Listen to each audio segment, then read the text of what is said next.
Hello दोस्तों, स्वागत है आपका नुक्ताचीन पर। इस बेरहम गर्मी में आप टेट्रा पैक में आने वाले महंगे देसी विदेशी जूस कितना भी पी लीजिए, लेकिन जब एक गिलास ताजा गन्ने का रस मिलता है ना, तभी हम देसी लोगों की आत्माएं अंदर तक तृप्त होती हैं। पंचायत 2 भी ऐसे ही गन्नों का रस है, जो हिंसा से लबरेज इंटेंस सीरीजों के इस दौर में हमारी देसी आत्मा अंदर तक तृप्त कर देता है।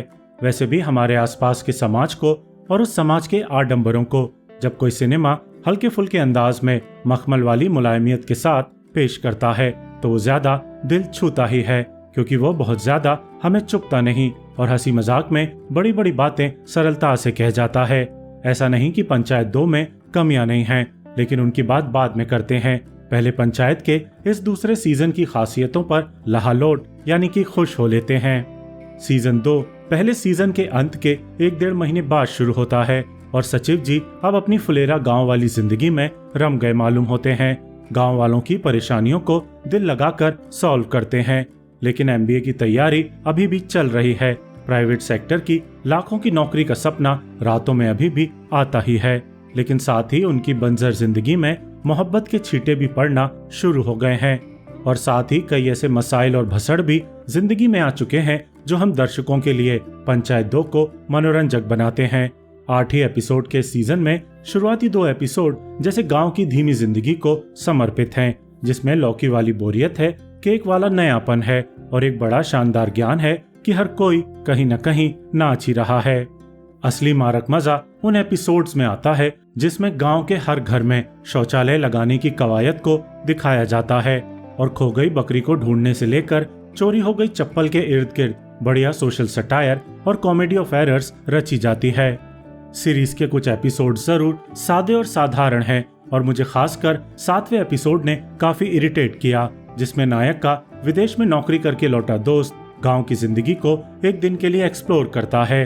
उस दोस्त का किरदार निभाने वाले सतीश रे ने काफी ओवर एक्टिंग की है और अगर पहले सीजन वाले विश्वपति सरकार यहाँ होते तो वे काफी बेहतर तरीके से गांव की जिंदगी से अनजान रहने वाले इस किरदार को प्ले कर सकते थे।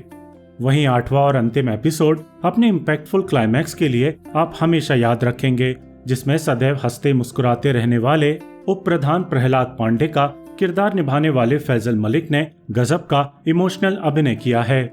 जिस तरह आखिर में सब दोस्त मिलकर शोक मनाते हैं, वो शॉट्स आपके जहन में कई दिनों तक छपे रहेंगे, क्योंकि आपने अपने आसपास भी लोगों को इसी तरह शोक मनाते सैकड़ों बार देखा हुआ है।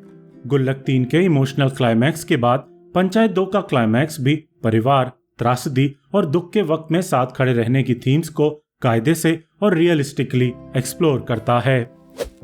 पंचायत के सीजन में भी सभी का अभिनय शानदार है, ये बात आप अब तक जान ही चुके होंगे, इसलिए इस पर अलग से क्या ही कहना। बेहतर है कि बात की जाए कुछ कमियों की, जो साफ साफ टीवीएफ की मशहूर सीरीजों के दूसरे तीसरे सीजनों में काफी देखने को मिल रही है। पहली तो यही कि पंचायत के दूसरे सीजन में कहानी कुछ खास आगे नहीं बढ़ती है। गुल्लक की ही तरह इस बार भी किस्से सुनाए जाते हैं, लेकिन कैरेक्टर आर्क्स ठहरे हुए ही रहते हैं।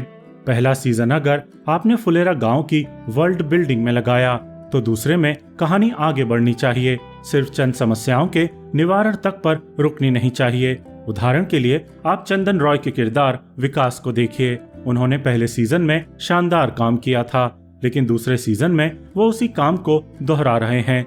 न उनकी पत्नी खुशबू से अभी तक हमें मिलवाया गया, न उनके निजी जीवन में झांकने का मौका दिया गया। ऐसा करने से कैरेक्टर भी स्टैग्नेट हो जाता है और कितना भी अच्छा अभिनय क्यों न हो, उसका असर कम होने ही लगता है। आप गौर कीजिए कि कैरेक्टर डेवलपमेंट की इस कमी की वजह से ही सीजन 2 के फाइनल एपिसोड में एक बेहद कम परिचित किरदार के माध्यम से बेहद लंबा बिल्डअप लेकर इमोशनल क्लाइमैक्स खड़ा किया गया है।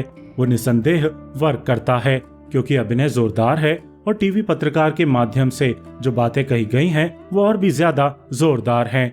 लेकिन जिस साइड कैरेक्टर से हम सीरीज में सिर्फ 2-3 बार ही मिले हैं, उसके आधार पर अपना फिनाले खड़ा करना क्या ये नहीं दिखाता कि आपके पास अपने मेन किरदारों को लेकर आगे की कोई तय यात्रा नहीं है, कोई मोटिव्स नहीं है, कोई खास कॉन्फ्लिक्ट्स नहीं है जो कि कहानी को इम्पैक्टफुल बना सकें और सबसे बड़ी बात, कहानी आगे बढ़ा सकें।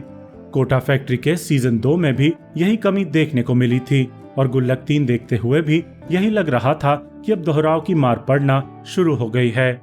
फिर पंचायत 2 की एक कमी ये भी रही कि ये सीरीज गांव की समस्याओं पर गहरे उतरकर बात नहीं करती, पंचायत में होने वाले भ्रष्टाचार पर कुछ नहीं बोलती है, जाति आधारित गांव की सामाजिक संरचना को पूरी तरह अवॉइड करती है, अर्थात यथार्थ से खुद को थोड़ा दूर रखती है और गलत कामों तक को कई दफा ग्लोरीफाई करती है। आधिकारिक तौर पर चुनी गई प्रधान मंजू देवी की जगह प्रधानपति का इलीगली पंचायत चलाना फर्स्ट सीजन में भी जस्टिफाई ग्लोरीफाई किया गया और दूसरे सीजन में भी, जब भूषण नाम का एक किरदार इन गलत कामों पर दूसरे सीजन में उंगली उठाता है तो सीरीज उसे नेगेटिव लाइट में दिखाकर बन राकस तक बोलती है और प्रधान और सचिव की दोस्ती को ग्लोरीफाई करती है।